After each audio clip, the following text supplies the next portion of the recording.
Amen. All right. So before we begin, each time we discussed stewarding life, there's been a different topic, right? So, waiting for this to go.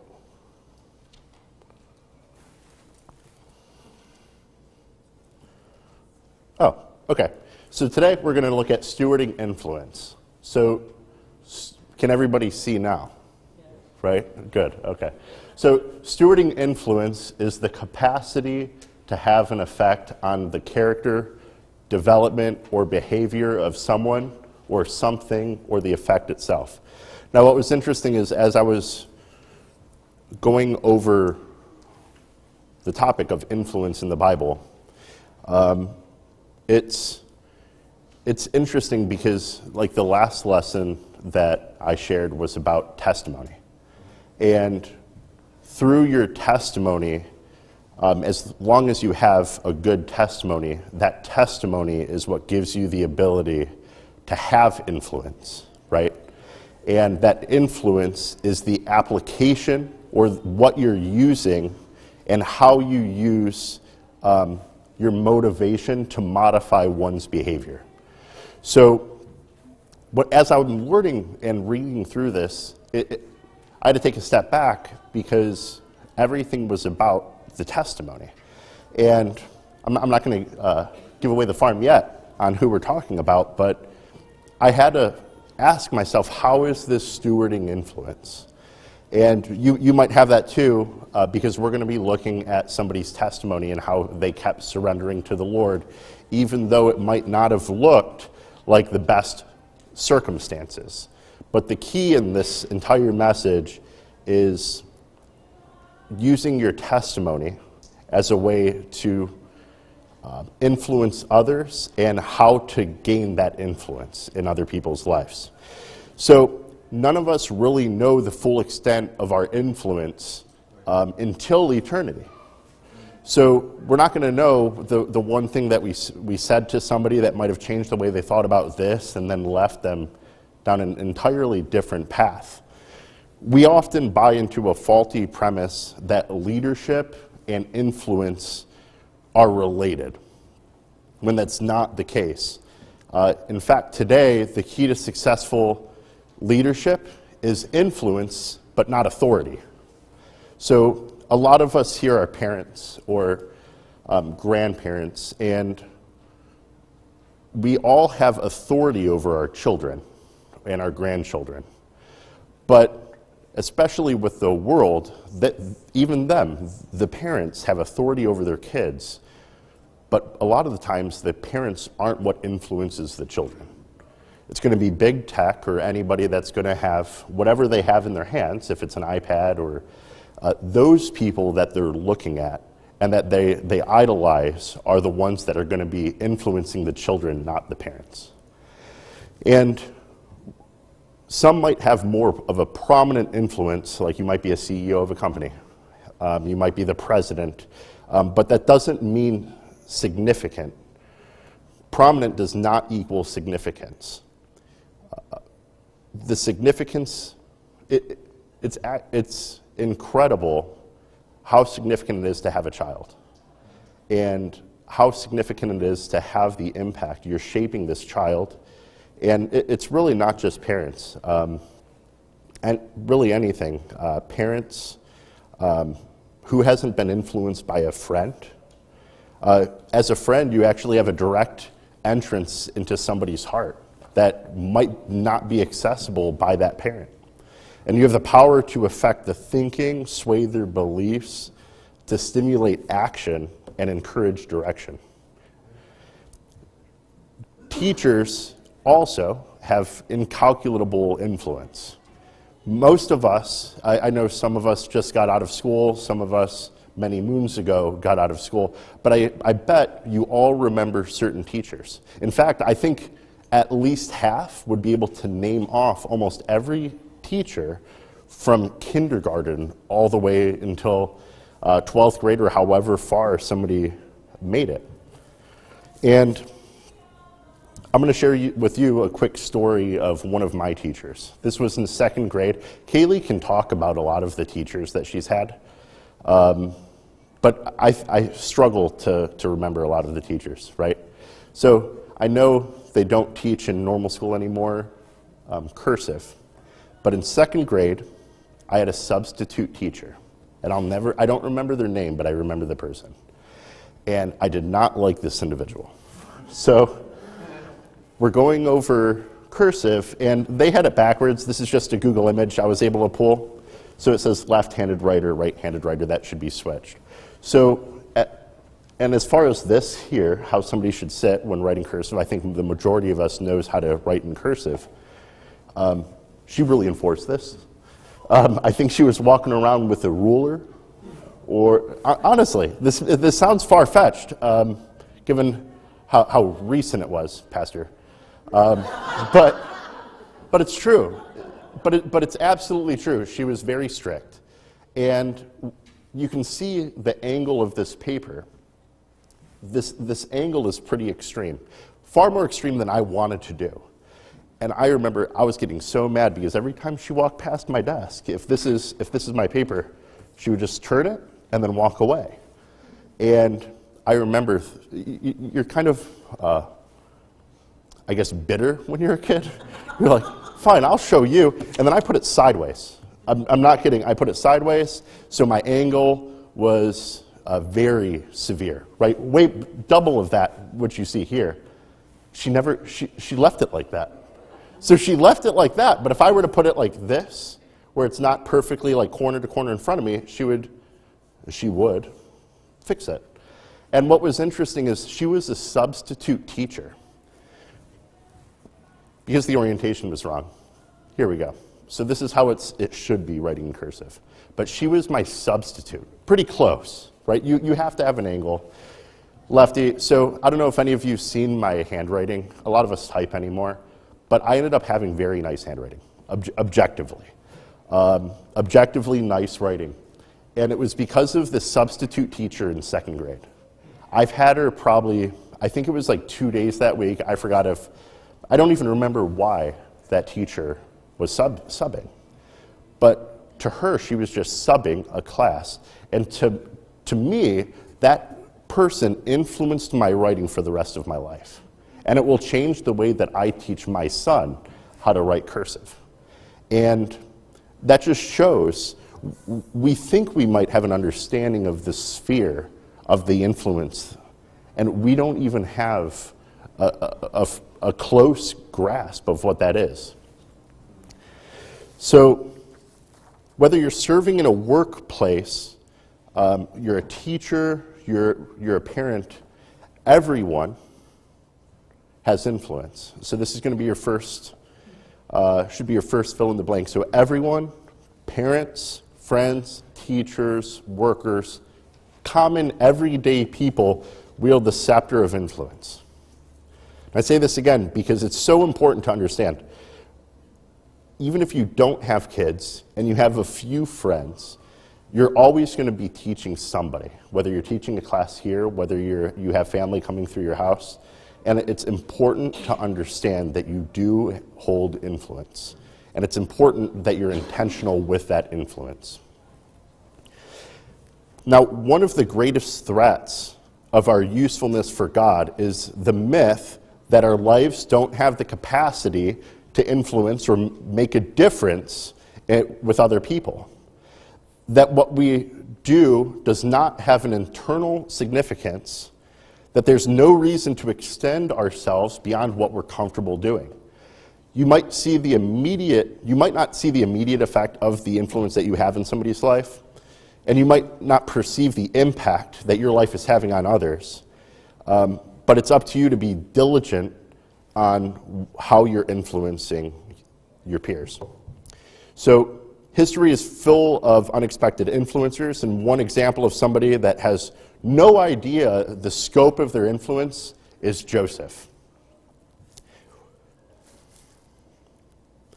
So let's go ahead and pull up Genesis chapter 37. I'm sure a lot of us are going to be familiar with this story, but I'm going to go ahead and read in verse 1 to verse 11. And Jacob dwelt in the land wherein his father was a stranger in the land of Canaan. These are the generations of Jacob. Joseph being 17, so this is key, he's 17 years old, was feeding the flock with his brethren. And the lad was with the sons of Bilhah, and with the sons of Zilpah, his father's wives. And Joseph brought unto his father their evil report. Now Israel loved Joseph more than all his children, because he was the son of his old age, and he made him a coat of many colors. So we see favoritism. Joseph's dad favored him. And when his brothers saw that their father loved him more than all his brethren, they hated him and could not speak peaceably unto him. And Joseph dreamed a dream that he told it was that his brethren, and they hated him yet the more. And he said unto him, Hear, I pray you, this dream which I have dreamed. So he's saying to them, Hey, let me tell you about this dream that I had. For behold, we were binding sheaves in the field, and lo, my sheaf arose, and also stood upright. And behold, your sheaf stood around about, and made obedience to my sheaf. And his brethren said to him, Shalt thou indeed reign over us? So let's pause here. So already these brothers don't care for Joseph too much. He's the favorite. He's the favorite where he's getting special gifts that they're not getting. And then, already not liking Joseph, Joseph comes to them and starts sharing these dreams, which is the way that God would let man know his will through dreams at this point before the Bible was completely written.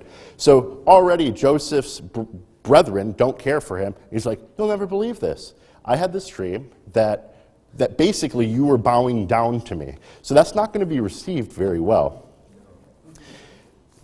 So, or shalt thou indeed have dominion over us, which we see back in the first chapter of Genesis, right? Where we have dominion over the animals. And they hated him yet the more for his dreams and for his words. And he dreamed yet another dream and told it his brethren and said, Behold, I have dreamed a dream more. And behold, the sun and the moon and the 11 stars made obeisance to me. And he told it to his father and to his brethren. Now watch this. And his father rebuked him and said unto him, What is this dream that thou hast dreamed? Shall I and thy mother and thy brethren indeed come to bow down ourselves to thee, to the earth? Now this is interesting here. And his brethren envied him, but his father observed the saying. So from what I gather here, his father was like, okay, like I see what you're saying. His brothers were not very happy with this. So the first thing that we see with stewarding influence is when we're obtaining this influence, there's the test of persecution.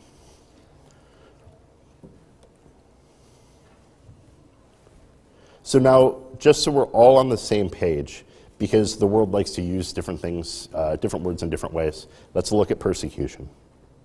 So persecution is hostility and ill treatment, especially because of race or political or religious beliefs. So it's something like my grandparents were telling me before. When we started to not drink and not smoke, they warned us that we would lose friends. Because now we're not acting like the people that we were around, and it's true. So we were losing friends because we weren't acting like the world anymore. And I know it has nothing in comparison to Calvary. Nowhere near.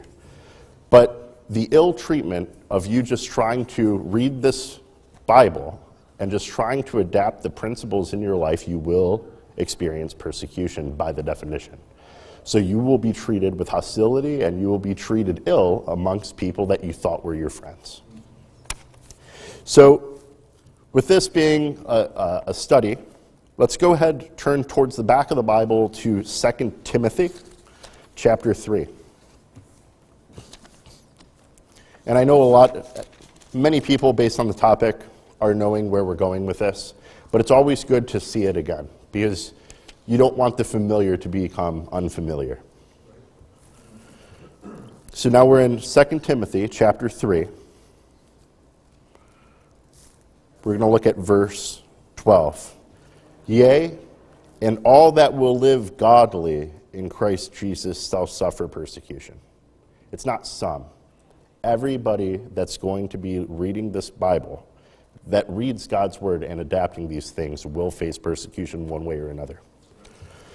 Losing friends is exactly, by definition, and being treated poorly by those individuals is the definition of persecution. The next part. So A, the revelation of the dream. So Joseph had about 2 identical dreams. God gave Joseph a glimpse of his future, of the influence that he had, or has, or will have. And he was depicted as a powerful ruler, and his brothers bowing before him. So let's flip back. I hope everybody held their space in Genesis chapter 37. If not, I'll go ahead and read it. If you're there, we're looking at verse 6 through 7 and verse 9. So, here. And he said unto them, Hear, I pray you, this dream which I have dreamed. For behold, we were binding sheaves in the field, and lo, my sheaf arose, and stood around upright, and behold, your sheaf stood around about, and made obeisance to my sheaf. If I'm saying that word wrong, please correct me later on. So, anyways, Joseph was the second youngest of a shepherd family. And little did he understand that he would be soon changing the staff that he carried to be a scepter. And to think of this must have really puzzled Joseph. But he believed God's revelation to him was true. And I think that's some discernment that we get, or maybe we're feeling encouraged. We don't understand. We don't need to understand. We don't need to make sense of how something would happen. Because I don't think he would understand that a shepherd would have that level of influence, especially if you know culture, where how is the second youngest child going to have dominion over the family? That would be a series of really weird events of either a lot of sons dying, and then he would have nobody bowing down to him. So this would not make sense to him. But it wasn't up to him. It was up for him to just understand that God will reveal this to him in time. And this is probably going to be the best rags to riches novel that you've ever seen. And this is showing God's sovereignty in fulfilling his promise. So, B, we have the testing of the dream. I don't know about you guys, but Joseph was born into a very dysfunctional family. So it was full of envy, strife, and discord. He had 10 older half-brothers who were jealous of his position being dad's favorite, and especially from his revelation from God. So, as it normally was in biblical times, God revealed his will through the dreams of men. And in faith and maybe surprise, Joseph shared his dream with his brothers. It's easy to read, with us being carnal, when we're reading that, it's easy to believe that he was flaunting this dream to his brothers. When I first read it, I was thinking something along those lines, where it was, you'll never believe it. Like, you guys were all bowing down to me, and I was pretty much this king, and that's how I read it the first time. And I'm sure a lot of you did too, where it seemed a bit odd. But I don't think that was the case with him. I really think that he was sincere, that he approached them and was just sharing this in faith to them. I don't think this was I'm better than you, even though it might seem like that. And they plotted to kill him because of this. And what's interesting is that seems like that's really bad, right? They were plotting to kill him. But God used the desire for them to kill him only to be restrained by their greed, right? So the only reason why they didn't kill Joseph is because they realized that they could just sell him into slavery and make a profit instead of just burying him. So think about that. God used their hatred towards Joseph and their greed, so evil things, for good. Because how is Joseph going to be second in command in Egypt when he's tending sheep? It's not going to happen. So let's look at the hatred of the brothers. So there's three things. The first thing, Genesis chapter 37, verse 4 and 11, it's, "And when his brethren saw that their father loved him more than all his brethren, they hated him and could not speak peaceably unto him." They absolutely despised him. "And when his brethren envied him," so there's the word envy, "but his father observed the saying." So the second, we're going to look at verse 19. It's ridicule. "And they said one to another, Behold, this dreamer cometh." This is sarcastic. Behold, he's coming, right? And the third is malice. We're going to see that in verse 20. "So come now, therefore, and let us slay him, and cast him into some pit. And we will say, Some evil beast hath devoured him, and we shall see what will become of his dreams." I mean, think of how evil that is. Here's something that I think that would be along the same lines. So one of the most influential pastors in the 1600s spent years of his ministry in a cold prison cell. How many people know John Bunyan? Right? Okay. So John Bunyan was sent to prison because he did not get permission to preach the gospel by the Church of England. So we would think that would be a pretty bad circumstances. But see, it's because of our limited understanding. John Bunyan used this time to write the Pilgrim's Process. And the Pilgrim's Process was a bestseller that touched the lives of millions. And he would not be able to reach that just by street preaching. In a corner, I believe he wouldn't be able to do that during those times. However, God used just the malice of men to put him in jail so that he could write that. So our ability is not, I guess, computers. You have two things that create an input. You have two inputs, and then you end up getting an output. Just because our circumstance does not, we can't comprehend how that would compute into this outcome that we believe the Lord's leading us to. That's just based on our limitations. That's not God's limitations. So Joseph's test of persecution was severe. He's a 17-year-old that was bound and carried to a former country. That would give a lot of, at 17, confusion, rejection, and pain. And the biggest danger was not him in slavery. The biggest danger was not him going into this land that he was unfamiliar with, because the biggest danger was becoming bitter. Because when you're bitter, the Lord can't use you. Because if he was just so focused on, oh, my brothers sent me to slavery, and now I'm going where I have no idea, where I'm going. At that point, when your heart becomes callous and you become bitter, the Lord cannot use you, because it's all about you, instead of looking at the circumstances that God's given you and to be able to work with what you have. See, if he failed this test and became bitter, he would have just been a slave. That's it. He would never have been a ruler in Egypt. Now I'm going to share a story with you guys. A good friend of mine had their dad leave out of the picture about when they were 3 years old. Okay, so they had no communication with this individual. When they turned 18, they ended up having the start of a relationship with this individual.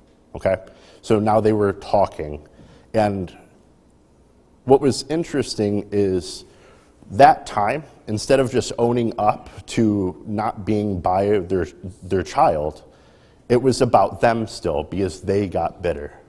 And they were so worried about those last 15 years, about what happened to them, they failed to ever develop a relationship with that child.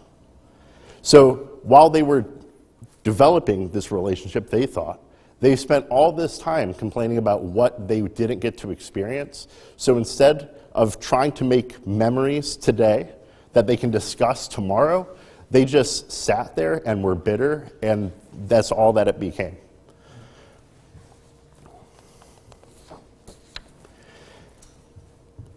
So, back to Joseph.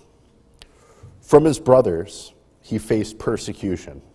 From my friend, there wasn't really any persecution there, but there was bitterness and not able to just move forward in life. And all that to say is, don't be surprised if your persecution or people that are bitter are those that should be rejoicing with you in the influence God is giving you. So the people that have the biggest capability to hurt you and persecute you are your close friends and family. And you need to be vulnerable to people, but understand that those individuals, if they're not encouraging to you, if they're not helping reinforce, like, that's a good idea that you're doing this. And of course, if it's scriptural, then it would be a good idea. But those individuals would have the greatest chance to persecute you. Their envy can stir up contempt or detraction.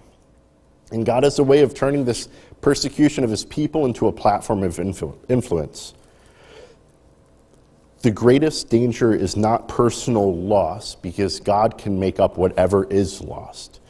God can turn whatever is lost into some of the greatest blessings. God can take some of the biggest hurt that you have and turn that into the biggest blessing to be able to influence other people that you have access to. When you realize that these people's hatred and ridicule toward you is a result of their envy and malice in their heart, it becomes a lot easier to not take it personal. So the second point here is the test of position. So now that you're in a specific position, how is that going to help you with your influence? So Joseph was tested by temptation. Let's look at chapter 39, verses 2 through 4.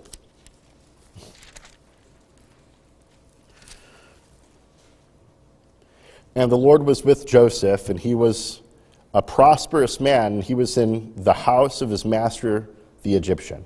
And his master saw that the Lord was with him, and that the Lord made all that he did to prosper in his hand. And Joseph found grace in his sight, and he served him, and he made him the overseer over his house, and all that he had, he put in his hand. So this is Potiphar, and he gave him everything. So, which is interesting too, because we're going to see later on that the Egyptians didn't really like Hebrew men. And Potiphar's wife took notice of Joseph and made it her mission to seduce him. So what happens now when you're in a position, you're kind of in a position of authority, of influence, and now you have temptation. Let's look at verse 12. And she caught him by his garment, saying, "Lie with me." And he left his garment in her hand and fled and got him out. So just to put a picture here, so if I was trying to run away from somebody, this individual grabbed me by my clothing, and I just ran, and I didn't care what she had, like, that was attached to me, so what clothing. So he immediately ran from her. So he runs from temptation. He didn't refuse just once, but this was repeatedly. This came to a head later, and of course that's when he ran. Many can resist the first round of temptation, but Satan doesn't just tempt us once, he's persistent. So to save time, 1 Peter chapter 5, verse 8, "Be sober, be vigilant, because your adversary, the devil, is as a roaring lion, walketh about seeking whom he may devour." James chapter 4, verse 7 says, "Resist the devil and he will flee from you." This is something that we have to understand. It's not just a one victory, it's one battle in the entire war. And let's look at chapter 39, verse 8. And he refused and said unto his master's wife, Behold, my master wotteth not what is with me in the house, and he hath committed all that he had to my hand. There is none greater in this house than I, neither hath he kept back anything from me but thee, talking about the wife, because thou art his wife. How then can I do this great wickedness and sin against God? It's not just when you're running away from temptation, it's realizing what you're running to. And when we're running away from temptation, you are running to something, whether you recognize it or not, and it better be the Lord. Because if you're not running to the Lord, you might be just running in one trap to another trap. He kept his eye on God. And when we're succeeding and we're prosperous, so he had everything that Potiphar had, he had access to. And it's easy to get, I guess, intoxicated with the prosperity of life. And we forget to have those guardrails up. And then we find ourselves worshiping the creation more than the Creator, which makes us weak and vulnerable to temptation. We need to remember who we're sinning against. So run with identification. His focus was, how can I sin against God? Yielding to temptation is a crime specifically against God. Everyone knew that he was a Hebrew servant and that he never attempted to blend in with the Egyptians. He always kept his identity with the Lord. Chapter 43 in Genesis, verse 32, just shows that. Let's go ahead there.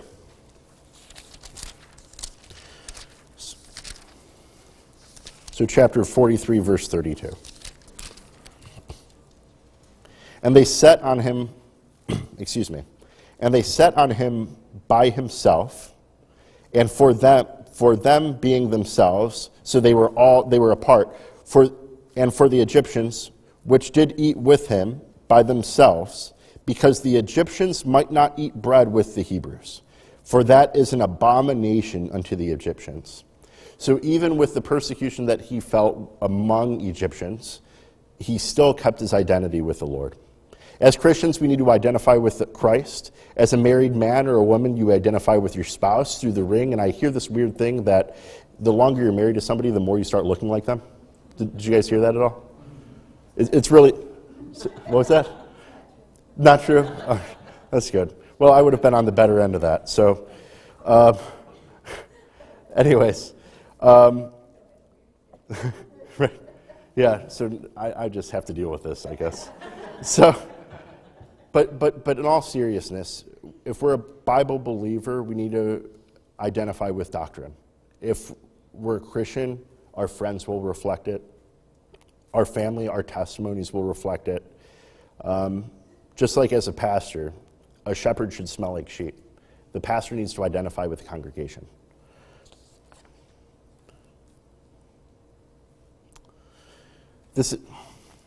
We're running short on time, but let's turn to Jeremiah chapter 9.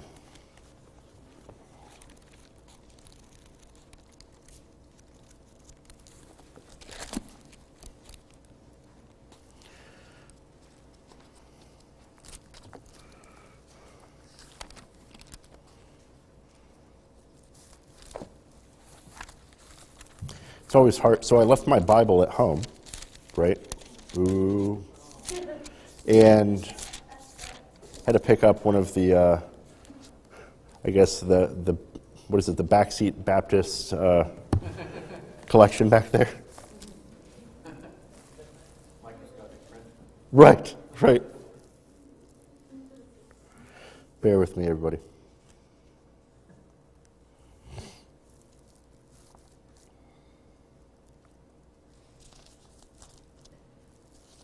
Page 949, if anybody else is using this.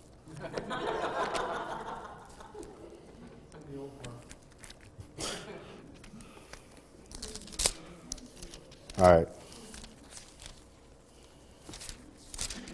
Chapter 9, verse 23. See, with me holding the verses back, I probably beat you all. So, all right. So verse 23. Thus saith the Lord, let not the wise man glory in his wisdom, neither let the mighty man glory in his might. Let not the rich man glory in his riches. But let him that glorieth glory in this, that he understandeth and knowledge me. Talking about the Lord.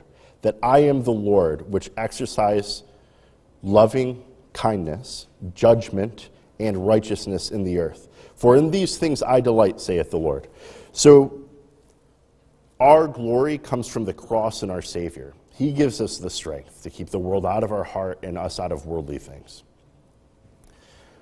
We'll speed up a bit. So the test of problems. Problems are one of the most revealing tests of a person's character. It's easy to do the right thing when things are good, but when things are going in a difficult direction, it's hard to keep that integrity unless you already have it. A, Joseph suffered wrongfully. So even when he's getting sold into slavery, it's always safer to be in God's will, even if that means you're in slavery, than trying to do your own thing.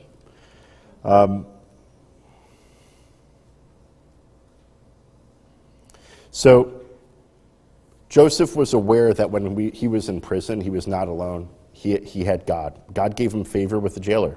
Chapter 39, verse 21. So let's look at B. Joseph waited patiently. So instead of, just for time, we're not going to be able to go through each of these. So he ended up going into jail, and then he's with the jailer because Potiphar's wife lied, and he was cast into prison. So while he was in prison, we don't know how long he was there. We know he waited patiently because it was at least 2 years, but it could have been as many as 13 years. So because we don't know how long he served Potiphar. But if you take that out, we know that he was 17 when he was sold into slavery, and we know that he was 30 when he was released from prison. So he could have been waiting from 2 to 13 years. That's pretty patient. And it was for something that he never even did. He felt the glimmer of hope later on when he got to interpret a dream from Pharaoh's personal butler. But the butler forgot to remind, or so he thought. It's easy to grow bitter there because he had a glimpse of getting out of this prison. And that faded away. So whatever you do, don't compromise what you know to be right. Later on, the butler remembered and then ended up getting released from jail, which we'll go over in a second. So point 4, the test of prosperity. God used the prison to bring him in contact with the butler of Pharaoh, somebody that he would have never met in the fields or never would have met at Potiphar's house. But if God released him 2 years earlier from prison, he would have been promoted from prison back to slavery. But instead, he was promoted from prison to second in command in Egypt. So he was blessed by God. Joseph's yieldness to God was evident in chapter 41, verse 38 in Genesis. We're not going to turn there. But Pharaoh recognized the presence of God in this Hebrew man's life to the point where he influenced Pharaoh to promote him to a Hebrew leader in Egypt. And then he shared his prosperity. So we see God ended up revealing to him that there was going to be famine through the land. So then for 7 years, then he's putting away food. And then eventually his brothers came to buy food because they would be starving. And not right away did Joseph reveal his identity to his brothers. He put a series of tests. But eventually, and at that point, they ended up bowing before Joseph. So that was everything coming together and just seeing God's end result here. So how did he respond to his brothers when he was wronged and had all this pain in his life? In Genesis chapter 45, verse 3, this would be the last flip. Genesis chapter 45, verse 5. Now therefore, be not grieved. This is Joseph talking to his brothers. Be not grieved nor angry with yourselves that ye sold me hither. For God did send me before you to preserve life. So he never replied with anger or malice. He replied with grace because that's what the Lord showed him. He spoke with compassion. And finally, he succeeded with forgiveness, patience, and faith. He was able to turn good for evil. Through Joseph's influence and leadership, he was able to save nations from famine and reunite his family. We can pass tests that would otherwise destroy our influence with the help of the Lord. In our conclusion, influence for God is not won by struggle. It is won by faithfulness. Last part, God requires faithfulness. If you can write down 1 Corinthians chapter 4, verse 2. Whatever your test is, whatever you're encountering, use your influence for the glory of God. Let's pray. Lord, thank you so much for this message. I know this was profitable to me to learn, and I pray that all of us could have learned something from this and be able to adapt this to our lives, Lord. Pray that you bless the upcoming service and you give us safe travels on our way.